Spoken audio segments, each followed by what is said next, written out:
Etc. c'est un duo avec deux interprètes, Denis et moi. C'est une pièce que je pourrais définir de performative, dans le sens où il y a énormément de médiums qui seront mêlés sur le plateau, comme de la vidéo, du texte, de la musique, des chansons, de la danse. La pièce, etc., s'articule autour de deux notions, du tout et de la partie. Depuis qu'on l'a abordé, c'est un monde très très vaste. Nous, on essaie de s'atteler avec des zones d'application de cette notion qui est développée dans la pensée occidentale depuis les Grecs en fait, qui est un outil de la pensée sans qu'on s'en rende compte. Et quand on s'y penche, on s'en sert en fait tous les jours. Quand on fait une analyse d'une chose, on le divise en parties. Quand on fait la synthèse de quelque chose, on le regroupe dans un tout.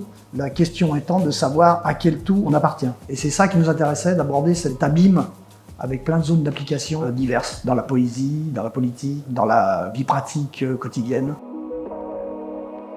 C'est vrai que ça peut être quelque chose qui paraît inaccessible d'une certaine façon, mais nous, on s'est un peu aussi amusé à essayer de voir comment est-ce qu'on pouvait prendre cette chose à notre échelle, avec nos mots, avec notre humour et notre légèreté. Et voilà, essayer de mêler à la fois peut-être des références parfois qui peuvent être plus intellectuelles, plus complexes, et en même temps des choses aussi des fois très légères, comme disait Denis, de la vie pratique et de la vie quotidienne.